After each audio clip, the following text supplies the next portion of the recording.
Bismillahirrahmanirrahim. Assalamualaikum warahmatullahi wabarakatuh. Alhamdulillahi ala ihsanih wa syukru lahu ala taufiqihi wa amtinani wa asyhadu an la ilaha illallah wahdahu la syarika lahu ta'ziman li sya'ni wa asyhadu anna Muhammadan abduhu wa rasuluhu da'ila ridwani. Allahumma salli alaihi wa ala alihi wa ashabihi wa ikhwani. Para pemirsa Roja dari manapun Anda berada, kita lanjutkan bahasan kita dari mendulang faedah dari surat Saba.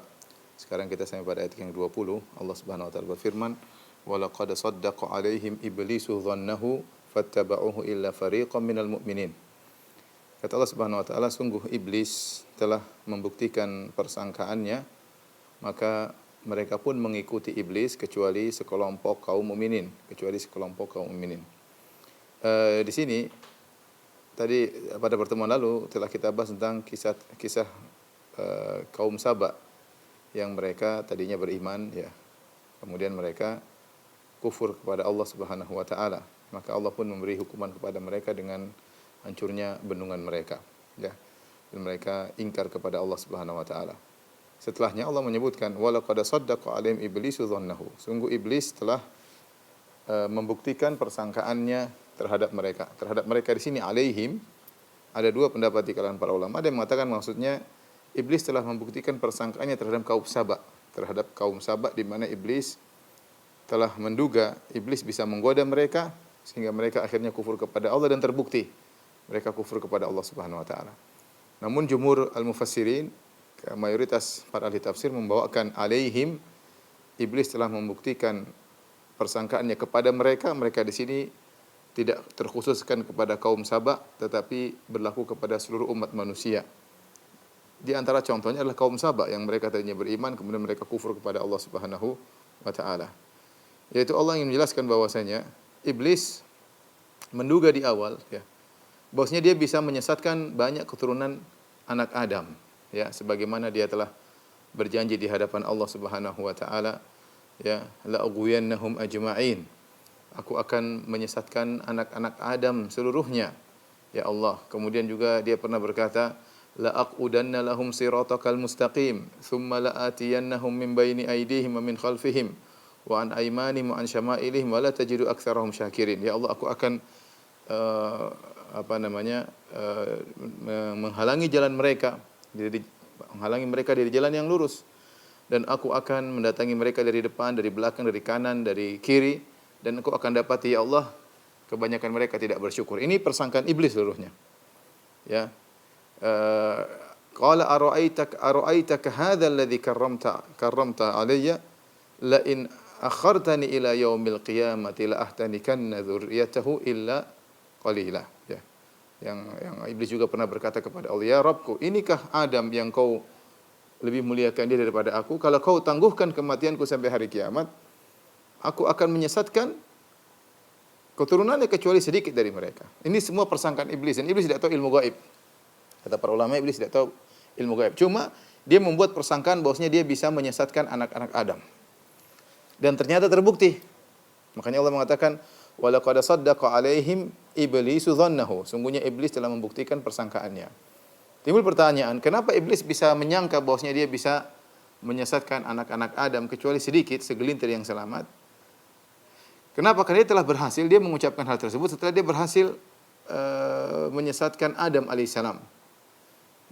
Maka dia meyakini jika Adam dan Hawa yang merupakan nenek moyang asal muasal seluruh umat manusia bisa dia sesatkan, apalagi anak-anaknya.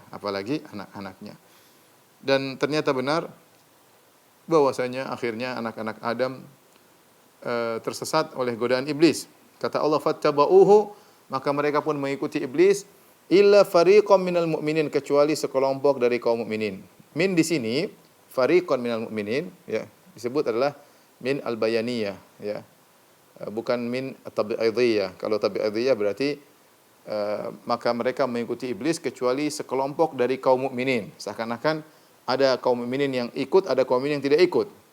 Oleh karenanya min di sini bukan min tabi'idiyah, bukan min yang menunjukkan parsial, tetapi min yang menunjukkan bayaniyah, yang menjelaskan jenis.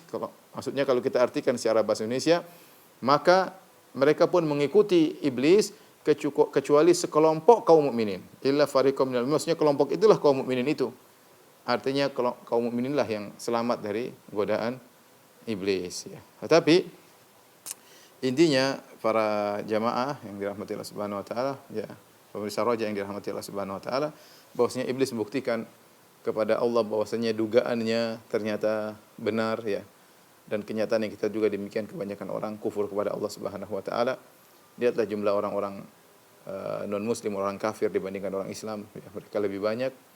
Kemudian juga di antara kaum mukminin juga masih banyak yang melakukan kemaksiatan, masih banyak menjadi pengikut iblis. Hanya segelintir orang yang benar-benar bisa bertahan dari godaan-godaan iblis ya. Kemudian Allah Subhanahu wa taala ya disebutkan juga oleh para ulama yang membuat iblis menduga bahwasanya dia bisa akan berhasil menggoda anak-anak Adam karena Allah telah berikan dia kesempatan sampai hari kiamat ya. Ya, makanya dia minta fa'anzirni ila yaumi yub'atsun, ya Allah, tangguhkanlah aku sampai hari kiamat. Innaka minal munzarin, kau akan ditangguhkan sampai hari kiamat. Silakan menggoda. Ya. Kemudian juga Allah telah berikan dia kemampuan untuk menggoda. Fastafziz man istata'ta minhum bisautik wa ajlib alaihim bi khaylika wa rajlik wa syarikum fil amwali wal auladi wa'iduhum wa ma ya'iduhum syaitanu illa gurura. Kata Allah, silahkan kau provokasi mereka, motivasi mereka untuk bermaksiat ya, bisautik dengan suaramu, dengan bisikan-bisikanmu. Ya, kemudian kerahkanlah anak buahmu ya untuk menggoda mereka. Wa syarikum fil amwali wal aulad wa'iduhum, ikutlah bersama mereka dalam urusan anak mereka, dalam urusan harta mereka, dan berilah janji-janji kepada mereka. Wa may ya'iduhum syaitanu illa gurura, dan syaitan tidak memberi janji kecuali hanya tipuan belaka. Karena syaitan tahu manusia punya syahwat dan dia diberi kesempatan untuk bisa memasukkan syahwat dalam manusia, maka dia menduga bahwasanya manusia akan banyak menjadi pengikutnya. Fattaba'uhu, dan ternyata dugaannya benar ya. Allah musta'an, kita hanya minta keselamatan dari Allah Subhanahu wa taala. Kalau Allah tidak menyelamatkan kita, maka kita tidak akan bisa selamat dari syaitan ya. Sebagaimana sudah saya jelaskan, syaitan adalah musuh yang paling berat ya. Kalau dilihat dari kemampuannya menggoda, pengalamannya sudah entah berapa puluh ribu tahun menggoda ya. Kemudian dia adalah musuh yang tidak terlihat, kemudian pasukannya banyak, kemudian dia bisik-bisik dalam hati, banyak sekali ya senjata-senjata syaitan ya. Tetapi sebagaimana firman Allah Subhanahu wa taala, inna kaida syaitani kana dha'ifa, sungguhnya tipuan syaitan itu lemah. Lemah bagi siapa? Bagi orang yang bersandar kepada Allah Subhanahu wa taala, yang tawakal kepada Allah Subhanahu wa taala. Kemudian Allah menyebutkan, wa ma kana lahu alaihim min sultanin ya. Dan tidak ada kekuasaan bagi iblis terhadap mereka illa lina'lama may yu'minu bil akhirati mimman huwa minha fi syak wa rabbuka ala kulli syai'in hafiz ya. Sungguhnya tidak ada kekuasaan iblis terhadap mereka melainkan hanyalah agar kami dapat membedakan, mengetahui mana yang beriman akan adanya kehidupan akhirat dan siapa yang ragu-ragu tentang kehidupan akhirat. Dan Rabbmu menjaga segala sesuatu. Apa maksud ayat ini? Maksudnya setan itu sebenarnya tidak punya kekuatan ya.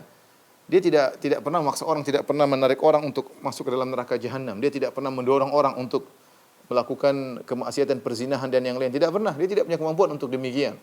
Dia hanya bisik-bisik, cuma menyeru dan menghiasi. Itu senjata setan. Secara kemampuan fisik tidak ada. Ya. Makanya dia tidak punya kekuatan sebenarnya.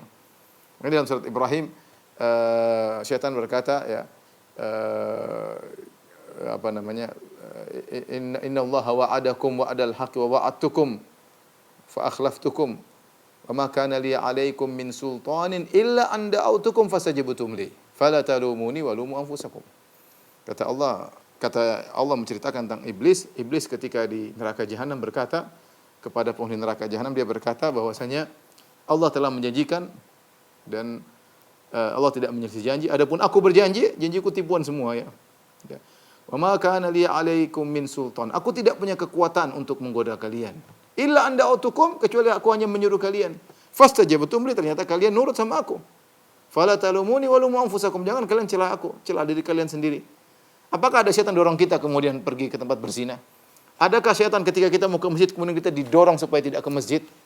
Adakah setan kita baca Quran kemudian dorong kita sehingga tidak bisa baca Quran? Saya rasa tidak ya. Pada dasarnya setan tidak punya kekuatan fisik untuk menghalangi kita. Yang dia mampu hanya menyeru dan menghiasi. Illa anda autukum, aku hanya menyuruh kalian. Ternyata kalian nurut. Dalam ayat yang lain kata syaitan, la uzayyinanna lahum fil ardi. Sungguh ya Allah, benar-benar aku akan menghiasi kemaksiatan bagi mereka. Inilah sebenarnya kekuatan syaitan, cuma menyeru dan menghiasi. Kalau secara kekuatan sultan, kekuasaan tidak ada. Tetapi meskipun dengan modal itu, hanya gombal, janji gombal syaitan ya, memberikan janji-janjian, kemudian menyeru, kemudian menghiasi, namun banyak orang yang terperangkap dalam jebakannya. Dan sebagian orang akhirnya tergoda. Makanya Allah mengatakan illa lina'lama may yu'minu bil akhirah. Sebenarnya syaitan tidak punya kemampuan, tetapi Allah mengizinkan dia bisa menggoda dengan kemampuan yang terbatas, dan banyak orang yang kemudian tergoda dengan godaan syaitan, agar kami mengetahui mana yang beriman kepada hari akhirat, yang selamat dari godaan syaitan, mimman huwa minha fi syak, dan orang yang ragu tentang adanya hari akhirat. Ini isyarat bahwasanya kalau orang beriman dengan hari akhirat, dia semakin mudah selamat dari godaan syaitan. Ya. Semakin tahu dia adanya hari kebangkitan, semakin yakin adanya hari pembahasan, semakin yakin adanya hari perhitungan, dia akan diaudit oleh Allah Subhanahu wa taala, maka dia semakin mudah untuk menjauhkan dirinya dari godaan syaitan. Tetapi kalau dia ragu, mimman huwa minha fi syak, untuk dibedakan yang yakin dengan hari akhirat dengan yang ragu, maka keraguan terhadap hari akhirat ini membuat seorang mudah untuk terjerumus dalam kemaksiatan. Apalagi yang melupakan hari akhirat. Apalagi yang tidak percaya dengan hari akhirat. Dari sini sebagian ulama mengatakan orang yang ragu tentang adanya hari akhirat itu bukan orang beriman. Orang beriman orang yang harus yakin, imanan jaziman, iman yang kokoh, yang yakin bahwasanya ada hari kebangkitan. Adapun dia ragu ada atau enggak ya? Jangan-jangan enggak ada, jangan-jangan ada, mungkin ini benar, mungkin enggak benar. Ragu saja membuat dia tidak beriman. Apalagi kalau mengingkari seperti orang-orang musyrikin Arab. Ya. Nah, yang membuat orang selamat dari godaan syaitan di antaranya tadi man yu'minu bil akhirah, yang beriman kepada hari akhirat. Adapun yang ragu dengan hari akhirat maka mudah terjebak dalam godaan syaitan.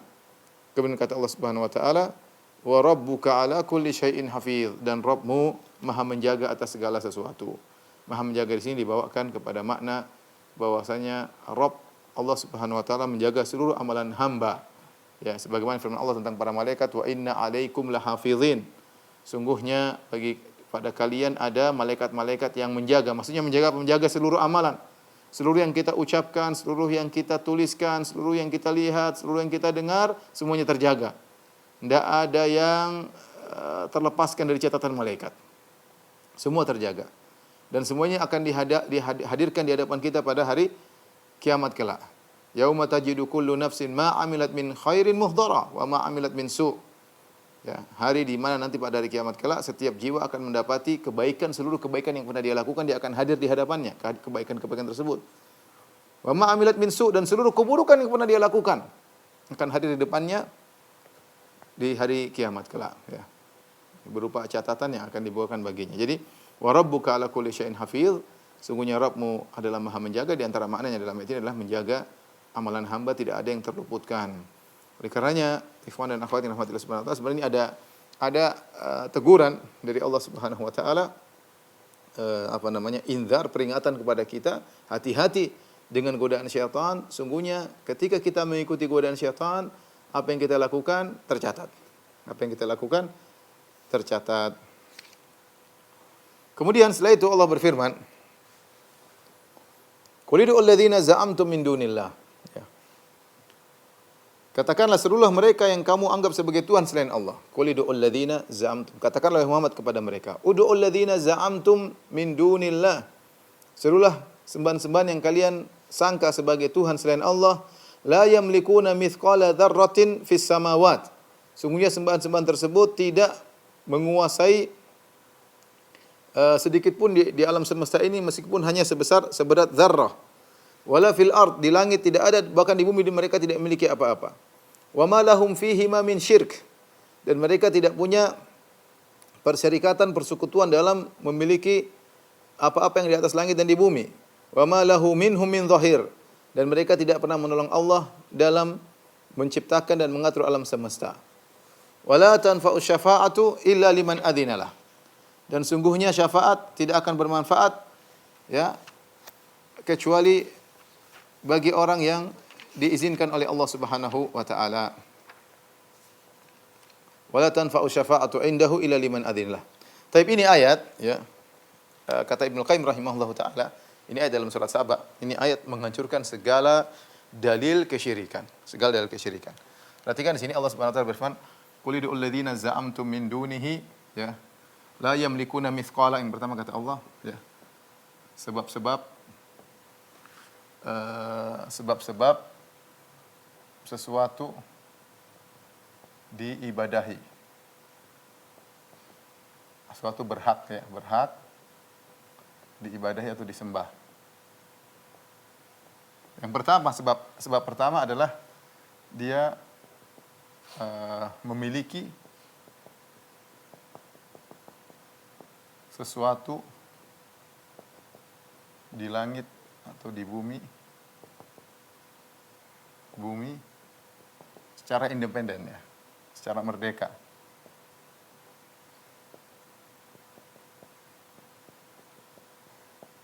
Ya, kalau dia ternyata memiliki misalnya bumi bagian utara, bumi bagian selatan, silakan disembah. Dia menguasai alam semesta.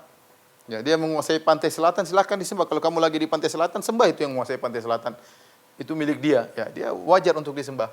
Dia memiliki suatu langit bumi secara independen. Ya. Kemudian atau dia tidak memiliki apa-apa, atau dia memiliki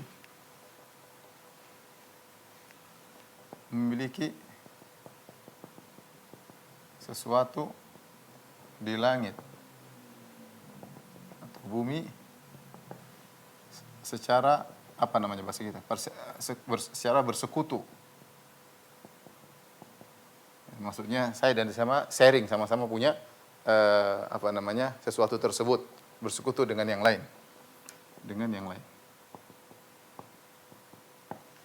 Atau yang ketiga, dia tidak memiliki tapi dia tidak memiliki apa-apa.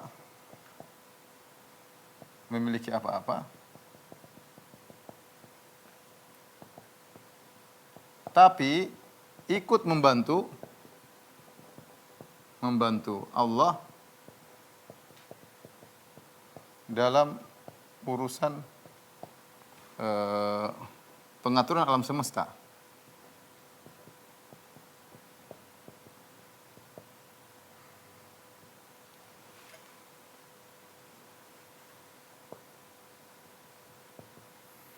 Atau kalau dia tidak ikut membantu Allah dalam urusan pengaturan alam semesta, yang keempat, dia tidak punya ini semua, tapi dia bisa punya kedudukan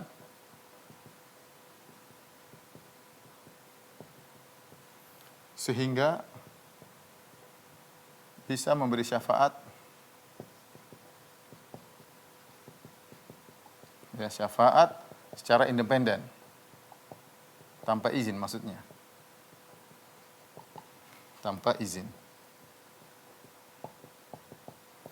Ini dikatakan Ibnu Qayyim adalah sebab-sebab kesyirikan. Artinya kalau ada suatu makhluk atau sesuatu memiliki kemampuan salah satu dari empat ini, maka dia berhak untuk disembah. Seandainya ada Tuhan selain Allah yang juga ternyata memiliki bagian bumi utara atau menguasai pantai selatan, dia benar-benar dia menguasai, benar-benar dia yang menciptakan, ya kita orang di sana boleh sembah dia. Dia yang menguasai daerah situ. Tuhan yang lain tidak punya wewenang di daerah dia, maka dia berhak untuk disembah. Yang kedua, dia tidak memiliki apapun di langit dan bumi, tapi dia bersekutu, berkongsi dalam memiliki sesuatu. Dia tidak memiliki secara independen, tapi dia berkongsi. Ketika dia berkongsi, ya, maka Tuhan yang satu tidak bisa memberi keputusan kecuali dengan persetujuan dia. Oleh karenanya dua-duanya berhak untuk disembah. Dua-duanya berhak disembah karena kedua-duanya berkongsi dalam menguasai alam semesta. Kalau tidak juga bisa yang ini, bisa jadi tidak punya apa-apa, tapi dia punya peran dalam membantu sang Tuhan dalam menciptakan, dalam mengatur alam semesta, dia punya peran dalam membantu. Kalau dia punya peran dalam membantu, dia berhak juga untuk disembah. Dia bisa bantu Tuhan. Tuhan aja minta bantuan dia, maka dia juga berhak untuk disembah selain Tuhan. Atau kalau dia tidak punya ini, mungkin kemungkinan keempat, ternyata dia bisa memberi syafaat, dia tidak punya apa-apa, tapi Tuhan nggak enak sama dia. Kalau dia kasih syafaat, Tuhan terima. Karena dia punya kemampuan untuk beri syafaat tanpa minta izin daripada sang Tuhan. Ya. Ya, maka Allah bantah ini semua. Ternyata tidak ada sesuatu pun yang disembah selain Allah yang memiliki ini semua, enggak ada. Coba siapa yang disembah? Mau Nabi Isa, mau malaikat, enggak ada. Semuanya enggak ada. Apakah ada selain Allah yang memiliki mithqala dzarratin fis samawati wala fil ard? Qul idul ladzina za'amtum min dunillah la yamlikuna mithqala dzarratin fis samawati wala fil ard. Katakanlah yang kalian sembah selain Allah tidak memiliki meskipun hanya sebesar zarrah di langit dan bumi. Enggak ada, semua ciptaan Allah. Bagaimana mereka miliki? Ya. Makanya Allah mengatakan ya ayuhan nasu duriba masalan fastami'u lah. Ya. Ya. Wahai manusia sekalian, duriba masalun fastami'u lah. Dibuat perumpamaan maka dengarkanlah. Innal ladzina tad'una min dunihi la yakhluqu dzubaban wa la yajtama'u lah. Sungguhnya yang kalian sembah selain Allah tidak akan bisa menciptakan seekor lalat meskipun mereka bersatu padu. Siapa yang bisa menciptakan lalat dengan makhluk yang sempurna sebagai lalat? Dengan mata fasetnya, dengan gerakannya, dengan suaranya, dengan kelincahannya. Ya, siapa yang bisa menciptakan lalat? Enggak ada. Siapa? Suruh semua satu profesor sealam semesta berkumpul bikin lalat, enggak ada yang bisa. Jangankan lalat, kata Allah dalam hadis qudsi, kata Allah Subhanahu wa taala, wal yakhluqu habbatan awil yakhluqu syairatan. Ya. Enggak usah dzarratan. Suruh ciptakan semut enggak bisa. Jangankan semut, hewan, suruh ciptakan biji syair atau biji gandum, siapa bisa ciptakan? Kalau ditaruh di dalam tanah kemudian tumbuh, siapa yang bisa ciptakan? Enggak ada. Satu profesor alam semesta menciptakan suatu dari tidak ada menjadi ada satu biji, diciptakan ditanam bisa tumbuh. Enggak ada yang bisa, hanya Allah Subhanahu wa taala yang bisa. Oleh karenanya jelas ketika hanya Allah yang mencipta, maka Dia yang memiliki segala alam semesta. Inna lillahi wa inna ilaihi raji'un. Kita semua ciptaan Allah. Ya, kita adalah milik Allah dan kita akan kembali kepada Allah. Semua alam semesta ini adalah milik Allah Subhanahu wa taala. Tidak ada satupun yang disembah yang memiliki ini semua. Nabi Isa tidak memiliki apa? Nabi Muhammad SAW tidak memiliki apa? Malaikat tidak menciptakan apa-apa. Wali-wali tidak menciptakan apa-apa, maka mereka tidak berhak disembah. Kalau mereka ternyata punya kekuasaan menciptakan sebagian alam semesta, mereka berhak disembah, ya. Sebagaimana keyakinan sebagian orang seperti yang meyakini ada dua Tuhan, Tuhan terang, Tuhan kegelapan, Tuhan terang api Majusi menciptakan kebaikan, Tuhan kegelapan menciptakan keburukan, ya boleh disembah dua-duanya dong. Ini menciptanya juga mencipta. Taib. Yang kedua, dia tidak memiliki sesuatu tapi dia kongsi, ya, ini juga tidak ada. Ya. Yang ketiga, tidak memiliki membantu, tidak ada yang bantu Allah. Siapa yang bantu Tuhan dalam mencipta alam semesta? Yang keempat, tidak ada yang bisa pernah kasih syafaat dengan sendirinya. Tidak bisa beri syafaat secara independen. Semuanya tunggu izin dari Allah Subhanahu wa taala. Dengan demikian, inilah 4 argumentasi yang mungkin kalau dimiliki salah satunya oleh sesuatu tersebut boleh disembah, namun tidak ada yang memiliki ini semua. Makanya Ibnu Qayyim rahimahullah taala mengatakan ini ayat ya dalam surat Saba ini menghancurkan kesyirikan dari akarnya. Menghancurkan kesyirikan dari akarnya. Terus apa alasan kalian menyembah selain Allah? Buat apa coba? Buat yang mana? Apakah karena alasan pertama? Enggak ada. Alasan kedua? Enggak ada. Alasan ketiga? Enggak ada. Alasan keempat? Enggak ada. Terus kenapa disembah? Kenapa disembah? Baik. Sini Allah Subhanahu wa taala berfirman, ya. Tadilah yang memiliki mithqala dzarratin fis samawati wala fil ard, yang kalian sembah tidak memiliki satu pun sebesar dzarrah pun di langit maupun di bumi. Wa ma lahum fihi ma min syirkin, dan bahwasanya mereka tidak memiliki syarikat sekutu dalam kepemilikan apa yang di dalam semesta. Wa ma lahu minhum min zahir, dan tidak ada mereka bantu Allah sama sekali. Ayat berikutnya tentang syafaat. Wala tanfa'u syafa'atu indahu illa liman adzinalah. Dan bahwasanya tidak bermanfaat syafaat di sisi Allah kecuali bagi orang yang diizinkan oleh Allah Subhanahu wa taala. Allah Subhanahu wa taala tidak sama dengan seperti pemimpin di dunia. Di dunia ini banyak pemimpin, presiden, raja yang mereka membutuhkan bantuan dari anak buahnya, entah dari menterinya, entah untuk bantuan dari bodyguardnya, entah bantuan dari temannya, ya mungkin teman sejawatnya atau dari presiden yang lain, atau raja yang lain, teman diskusi. Dia butuh tidak bisa bergerak dengan sendiri, dia butuh. Ketika dia membutuhkan bantuan yang lain berupa masukan atau berupa orang-orang yang dekat dengan dia itu punya kedudukan. Dan mereka bisa memberi syafaat tanpa harus minta izin kepada sang penguasa. Mereka bisa beri syafaat karena mereka dihormati oleh sang presiden, dihormati oleh sang raja. Karena sang raja atau presiden membutuhkan mereka. Nah, orang-orang ini punya kemampuan untuk beri syafaat tanpa harus minta izin kepada sang presiden. Tapi Allah tidak demikian. Allah tidak butuh dengan apapun. Allahus Samad. Dialah Allah As-Samad yang tidak butuh kepada apapun dan seluruhnya butuh kepada Allah Subhanahu wa taala. Oleh karena enggak ada yang bisa kasih syafaat, enggak ada yang berani kasih syafaat. Lihat Nabi Muhammad sallallahu alaihi wasallam ketika ingin beri syafaat. Pada waktu di padang mahsyar yang disebut dengan syafaatul uzma, yang para nabi semuanya takut beri syafaat. Para nabi bukan kita, para nabi, Nabi Adam alaihissalam. Ya. Sampai dipuji-puji oleh manusia, anta abul bashar khalaqakallahu biyadayhi wa asjadaka laka malaikatahu. Ya Adam, engkau nenek moyang manusia, Allah ciptakan engkau dengan kedua tangannya, Allah suruh malaikat sujud kepadamu. Amata ma nahnu fihi. Ala tashfa'lana inda rabbik. Tidak kau lihat bagaimana kondisi kami? Tidak kau beri syafaat bagi kami di sisi Allah agar Allah datang mulai persidangan? Kata dia, enggak, nafsi, saya juga butuh syafaat. Allah telah melarang aku mendekat suatu pohon dan aku melanggarnya. Ya, Allah pernah mengatakan dalam Al-Qur'an, wa asa adamu rabbahu faghawa. Adam bermaksiat. Adam tidak berani alaihissalam. Padahal dosanya sudah diampuni oleh Allah Subhanahu wa taala. Namun tidak berani beri syafaat. Mereka pergi kepada nabi-nabi yang Nabi Nuh juga begitu minta uzur, Nabi Ibrahim minta uzur, Nabi Musa minta uzur, Nabi Isa minta uzur, hanya Nabi Muhammad SAW yang punya keberanian atau kemampuan untuk beri syafaat. Itu pun Nabi Muhammad SAW tidak langsung beri syafaat. Apa yang Nabi lakukan? Nabi sujud di bawah arsy Allah Subhanahu wa taala dengan sujud yang panjang. Ya.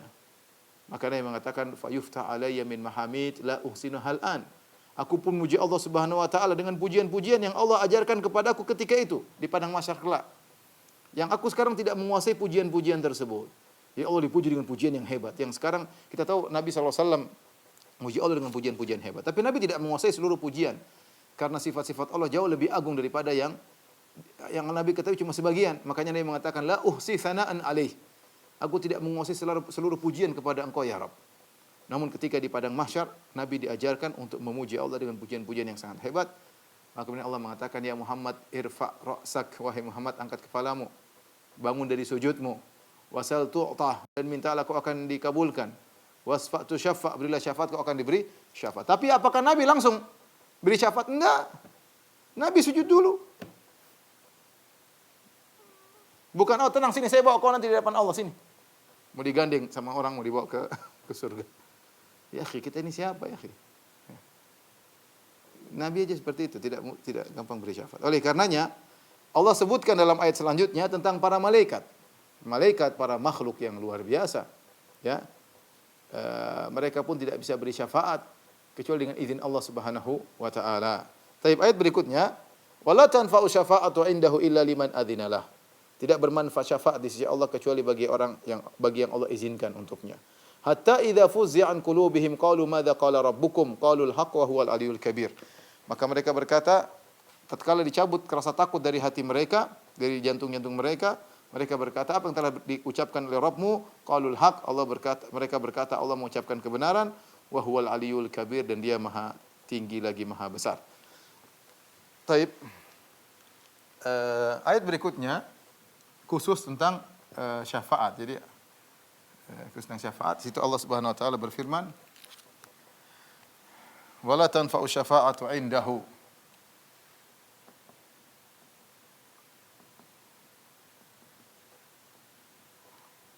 Indahu illa liman adinalah.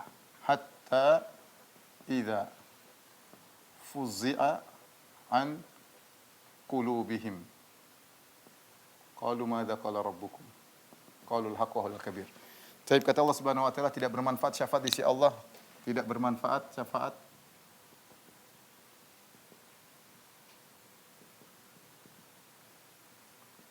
di sisi Allah kecuali bagi yang Allah izinkan.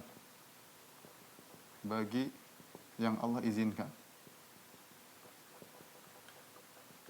Izinkan maksudnya apa? Allah izinkan kepada yang beri syafaat, kepada asy-syafi' yang memberi syafaat, asy-syafi',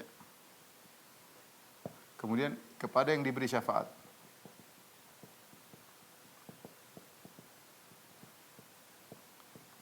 Al-masyfu' lahu, yang diberi syafaat. Dua-duanya diizinkan dan tidak mungkin diizinkan kecuali yang bertauhid.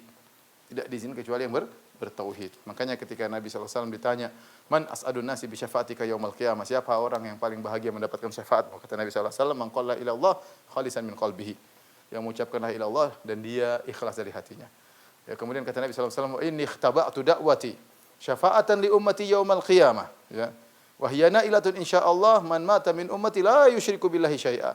Aku menyembunyikan satu doaku yang pasti dikabulkan sebagai syafaat bagi umatku pada hari kiamat kelak, dan syafaatku itu akan mengenai seluruh umatku yang meninggal dengan syarat tidak berbuat syirik sama sekali kepada Allah Subhanahu wa taala. Kita tambahkan di sini. Dan Allah tidak izinkan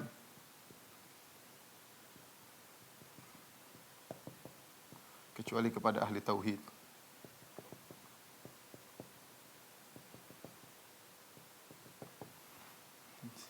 Baik. Kemudian kata Allah, hatta idza fuzi'a an qulubihim, ketika ketika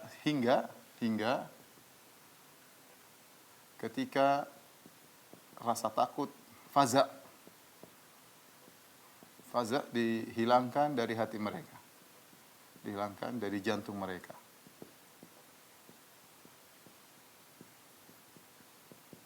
Baik. Di sini jantung mereka di sini ada beberapa pendapat. Namun pendapat yang kuat disebutkan ada dua pendapat. Apa yang dimaksud dengan mereka di sini? Rasa takut dari jantung mereka. Pendapat pertama yang dimaksudkan adalah kaum mukminin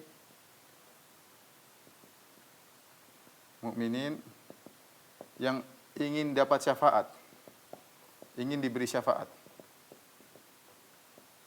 yaitu al-masyfu' lahum. Al-masyfu' lahum. Ini pendapat pertama. Pendapat kedua ada khilaf ya, ini dari khilaf. Pendapat kedua yang dimaksud dengan yang ketakutan dicabut dari jantung mereka adalah para malaikat. Para malaikat. Adapun menurut pendapat pertama maksudnya apa? Maksudnya ketika Allah izinkan malaikat untuk beri syafaat kepada orang-orang tertentu, maka mereka pun gelisah. Mereka sampai pingsan, mereka bingung apakah mereka bisa dapat syafaat atau tidak. Maksudnya sini mereka gelisah. Mereka gelisah, takut bisa dapat syafaat atau tidak. Atau tidak. Sehingga mereka sampai pingsan. Ketika mereka sadar, mereka tanya kepada malaikat, bagaimana keputusannya? Allah izinkan kami dapat atau tidak. Gampang aja demikian, sederhananya.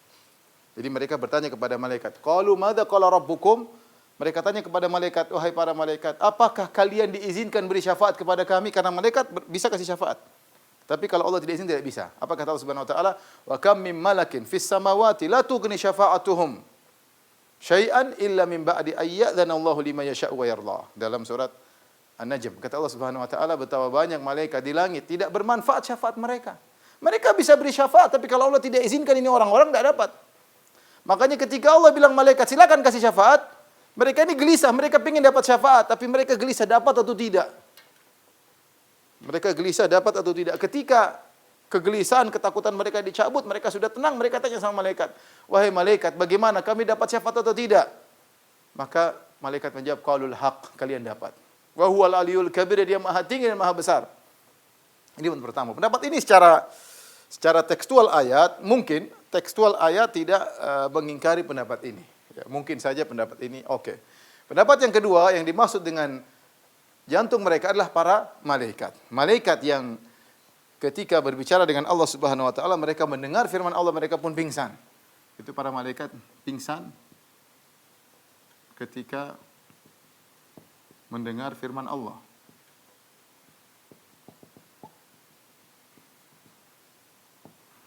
Setelah ketakutan mereka hilang, baru mereka bisa beri syafaat.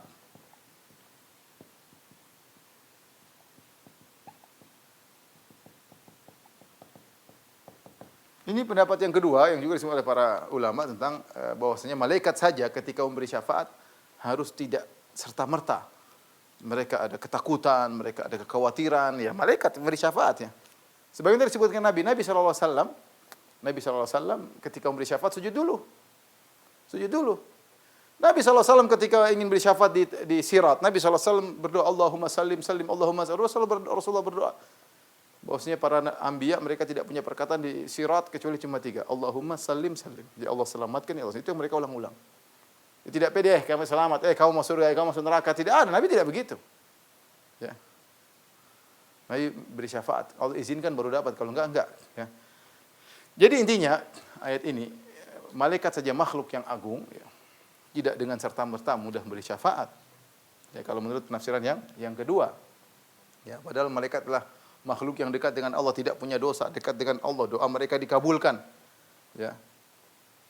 Tapi mereka pun punya rasa takut yang luar biasa kepada Allah Subhanahu wa taala, tidak mudah serta-merta langsung beri syafaat. Mana di antara tafsir ini yang paling benar? Wallahu a'lam bishawab. Datang sebuah hadis yang mendukung tafsiran kedua, tetapi dia cenderung umum, bukan berkaitan dengan syafaat. Ya, Syekh Utsaimin rahimahullah dalam tafsirnya menguatkan tafsiran kedua dengan berdalil dengan satu hadis dari Abu Hurairah, tapi hadis tersebut kalau kita lihat konteksnya dia tidak berkaitan khusus tentang syafaat, tapi berkaitan dengan umum. Ya, yaitu seperti dalam hadis idza qadallahu amran fis sama'i darabatil malaikatu bi ajnihatiha khud'anan liqauli ka'annahu silsilatun ala safwanin yanfudhuhum dzalik hatta idza fuzi'a an qulubihim qalu madza qala rabbukum qalu al-haqq wa huwal aliyyul kabir fayastariquha fayasma'uha mustariqu sam'i wa mustariqu sam'i hakadha ba'dhum fawqa ba'd. Sebagaimana dalam kitab tauhid, yaitu bahwasanya ketika Allah menetapkan suatu perkara, maka para malaikat mengapak-ngapakkan sayap mereka karena tunduk kepada firman Allah Subhanahu wa taala. Seakan-akan mereka mendengar suara lonceng yang sangat memekikkan telinga, yang fudhuhum dzalik, sampai menembus dalam jantung mereka, sampai mereka pun ketakutan. Hatta idza fuzi'an qulubihim, ketika rasa takut dicabut dari jantung mereka, mereka berkata qaulul haq. Madza qala rabbukum, apa yang kata Rabbmu? Rabbmu telah menyampaikan kebenaran. Maka pembicaraan mereka didengar oleh pencuri berita syaitan, kemudian syaitan akhirnya melemparkan kepada para dukun, ya, pada para dukun bahwasanya ada keputusan di langit begini. Akhirnya dukun terkadang meramal, terkadang benar. Tapi hadis itu tidak khusus mengenai syafaat, tapi dia lebih umum. Wallahu alam, ini dua tafsiran, dua-dua tafsiran benar. Intinya apakah ditafsirkan dengan kaum mukminin yang gelisah, syafaat tidak langsung bisa mereka terima, atau malaikat yang memberi syafaat harus takut terlebih dahulu, menunjukkan perkara syafaat bukan perkara yang gampang. Ya, oleh karenanya, ya, tidak ada yang berani ngomong di hadapan Allah Subhanahu wa taala. La tasma'u illa hamsa, kau tidak mendengar kecuali desas-desis. Ya. La yatakallamuna, tidak ada yang bicara di hadapan Allah. Karena kita enggak usah bicara Allah, kita bicara aja misalnya ada raja datang atau suatu penguasa datang, dia punya karismatik, udah masuk semua orang diam, enggak berani ngomong. Ini baru manusia, bagaimana Rabbul Alamin. Kalau Nabi Adam aja enggak berani, Nabi Musa, Nabi Ibrahim tidak beri syafaat. Nabi Muhammad kalau beri syafaat sujud dulu. Ya, makanya perkaranya tidak semudah yang digambarkan. Di sini Allah Subhanahu wa taala menjelaskan akal ini dalam rangka membantah orang-orang musyrikin. Kenapa orang musyrikin? Mereka berbuat kesyirikan dalam bentuk syafaat. Karena mereka mengatakan ketika mereka menyembah berhala-berhala mereka mengatakan haula'i syufa'auna indallah. Mereka itu beri syafaat kepada kami. Allah ingin menjelaskan bahwa yang memberi syafaat tidak akan beri syafaat kepada kalian. Dari dua sisi. Pertama, yang bisa dikasih syafaat cuma yang diizinkan oleh Allah Subhanahu wa taala, yaitu yang bertauhid. Kemudian yang memberi syafaat pun harus diizinkan oleh Allah Subhanahu wa taala, dan kalian orang musyrikin tidak memenuhi persyaratan. Ini maksud dari penjelasan ayat ini. Wallahu alam bisawab. Ini juga dalil bahwasanya kalau kita tafsirkan dengan tafsiran bahwasanya mereka di situ adalah malaikat, berarti malaikat juga punya jantung, ya. Malaikat juga punya jantung. Tentunya jantung malaikat tidak sama dengan jantung kita. Malaikat berfikir sebagaimana kita berfikir. Malaikat berbicara sebenarnya dalam banyak dalil. Malaikat terkadang diskusi dengan Nabi Ibrahim, diskusi dengan malaikat, ya. Tapi mereka tidak sama dengan kita. Kalau jantung kita terbuat dari air mani yang kemudian bertemu dengan sel ovum, kemudian membesar dalam rahim ibu, kemudian tumbuh, dan kita punya jantung kita ada sel ini, sel anu, ada urat ini, urat anu. Adapun jantung malaikat kita enggak tahu, Allah alam bisawab. Malaikat tercipta dari cahaya. Nah, kalau kita bisa bilang jantung manusia tidak sama dengan jantung malaikat, dan itu antara makhluk, kita bilang tidak sama, dasar penciptanya tidak sama, bentuknya pun kita tidak tahu, sangat jauh berbeda. Kalau manusia butuh makan, butuh minum, butuh aliran darah, jantungnya hanya bisa jalan kalau kolesterolnya tidak numpuk. Kalau terlalu banyak makan kolesterol, jantungnya kemudian macet, ya, aliran darahnya macet, kemudian bisa rusak jantungnya. Malaikat tidak makan, tidak minum. Terbuat dari cahaya, tidak makan, tidak minum. Tidak pernah letih, tidak pernah lelah. Kita kalau jantungnya sudah ini, kita ngantuk, tidur atau jantungnya copot. Kalau kita manusia, malaikat tidak pernah lelah. La yafturun, la yas'amun, ya, tidak pernah lelah, tidak pernah bosan, tidak makan, tidak minum. Bagaimana mau disamakan jantung malaikat dengan jantung manusia? Maksud saya, kalau antara makhluk dengan makhluk saja, kita manusia makhluk, malaikat juga makhluk. Bisa jadi namanya sama, hakikatnya berbeda, apalagi antara makhluk dengan Tuhan. Maka jangan pernah kita bayangkan. Kita saja nggak bisa bayangkan jantung malaikat seperti apa. Nggak ada yang bisa bayangkan. Kalau jantung manusia kita bisa bayangkan. Ada jantung bentuknya begini, terus ada katupnya, ada rongganya, ada darah masuk, ada darah keluar, dan macam-macam ya kita sebagaimana kita bayangkan. Jantung malaikat apa yang mengalir? Apa yang dimakan kalau dia nggak makan? Mana daging yang tercipta dari cahaya? Kalau kita tidak mampu dengan otak kita tidak mau menghayalkan bagaimana jantung malaikat, maka jangan pernah menghayalkan Rabbul Alamin. Allah Subhanahu wa taala menyatakan Allah punya wajah, Allah punya tangan, Allah punya kaki, ya. Semuanya tidak bisa kita bayangkan. Ya. Otak kita tidak bakalan mampu untuk membayangkan malaikat saja jantungnya seperti apa, kita tidak mampu. Maka tidak benar perkataan sebagian orang yang mengatakan kalau kita bilang Allah punya wajah berarti kita tasbih. Kita aja bilang malaikat punya jantung, manusia punya jantung, kita tasbih. Enggak, jantung malaikat tidak sama dengan jantung manusia. Nah, gimana mengatakan tangan Allah sama dengan tangan manusia sementara kata Allah tentang tangannya wa ma qadarullah haqqa qadri wal ardu jami'an qabdatuhu yaumil qiyamati was samawati matwiyatun bi yaminih. Mereka tidak menganggap Allah sebagaimana mestinya. Pada hari kiamat kelak bumi dalam genggaman Allah dan langit dilipat oleh tangan Allah. Gimana mau samakan tangan manusia dengan tangan Allah Subhanahu wa taala? Oleh karenanya akidah Ahlussunnah wal Jamaah adalah mengimani seluruh sifat-sifat yang Allah tetapkan dalam Al-Qur'an dan ditetapkan oleh Nabi dalam hadis-hadis tanpa membagaimanakannya. Karena kita tidak bakalan tahu, jangan bicara tentang Allah, bicara tentang jantung malaikat saja kita tidak tahu, apalagi bicara tentang Allah Subhanahu wa taala. Wa huwal aliyul kabir, dan dialah Allah yang maha tinggi dan maha besar. Kemudian Allah berfirman, "Qul may yarzuqukum minas samawati wal ard." Katakanlah siapa yang memberi rezeki kepada kalian dari langit dan dari bumi. Qulillah. Katakanlah Allah yang beri rezeki kepada kalian. Ini khitab, pembicaraan ditujukan kepada kaum musyrikin Arab, ya. Terhadap kaum musyrikin Arab karena surat Saba ini Makkiyah, ya, ditujukan kepada kaum musyrikin. Audiensnya adalah musyrikin Arab. Katakanlah Muhammad kepada mereka, "May yarzuqukum minas samawati wal ard." Siapa yang turunkan rezeki, berikan rezeki kepada kalian dari langit dan dari bumi? Kalian tahu yang turunkan hujan siapa? Ya, dari bumi tumbuh-tumbuhan siapa? Apakah berhala-berhala kalian akan sembah? Apakah wali-wali yang kalian sembah, yang kalian datangi, yang kalian sembah, kalian minta-mintain? Ya. Katakanlah kulillah, katakan hanya Allah yang menurunkannya, yang beri rezeki kepada kalian. Wa inna au iyyakum la ala hudan au fi dhalalim mubin. Sungguhnya kami atau kalian di atas kebenaran atau dalam kesesatan yang nyata. Ini kata para ulama adalah bentuk kelembutan Nabi ketika berdialog. Ya, Nabi mengatakan, saya ulangi perkataan Allah mengatakan wa inna au iyyakum, katakanlah kepada mereka wahai Muhammad, wa inna au iyyakum la ala hudan au fi dhalalim mubin. Kami atau kalian di atas kebenaran atau di kesesatan yang nyata. Nabi tidak mengatakan kami benar kalian sesat. Tidak. Setelah Nabi menyampaikan hujah-hujah, Nabi masih dengan kelembutan mengatakan wa inna au iyyakum, kami atau kalian yang benar atau yang salah. Diajak berpikir. Maksudnya ini cara berdebat, terkadang kita mengalah seperti kita mengatakan salah satu di antara kita pasti bohong. Enggak mungkin dua-duanya bohong, enggak mungkin dua-duanya benar karena perkataan kita kontradiktif. Satu bilang utara, satu bilang selatan. Satu bilang timur, satu bilang barat. Kalau begitu, saya tidak mengatakan saya pasti benar, kau salah. Tidak, tapi saya berkata dengan kata-kata yang lembut, saya mengatakan kamu bilang utara, saya bilang selatan. Cuma ada dua kemungkinan, cuma ada satu kemungkinan, salah satu di antara kita benar, salah satunya salah. Tidak mungkin dua-duanya benar, tidak mungkin dua-duanya salah karena ini kontradiktif. Jadi namanya dalam metode pembahasan disebut sabar wa taksim, ya. Dan ini banyak dalam Al-Qur'an seperti firman Allah Subhanahu wa taala wa qalu lan tamassana an-naru illa ayyaman ma'dudah. Qul attakhadhtum 'indallahi 'ahdan fala yukhlifallahu 'ahdah. Am taquluna 'ala Allahi ma la ta'lamun. Orang Yahudi mengatakan bahwasanya kami tidak akan disentuh oleh api neraka kecuali beberapa hari saja.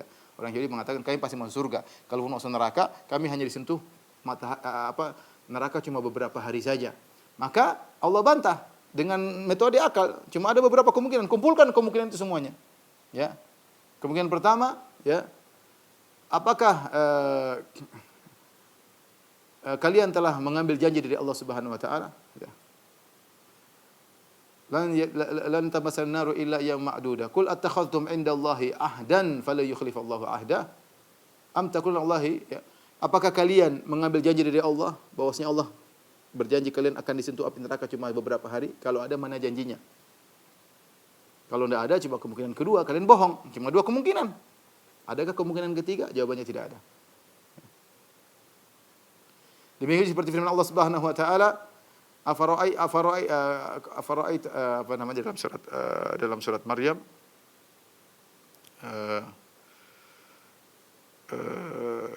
di akhir surat Maryam. Ini juga di antara dalil tentang sabar wa taqsim, ya.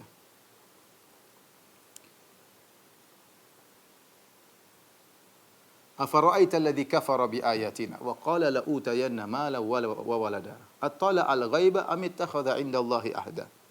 Kalla, ya. Kata Allah Subhanahu wa taala, afara'aita alladhi kafara bi ayatina. Tidak, bagaimana pendapat kalian tentang orang kafir kepada ayat kami? Wa qala la utayanna mala wa walada. Dan dia berkata, aku akan diberikan harta dan anak-anak. Ini perkataan dia, pernyataan. Baik.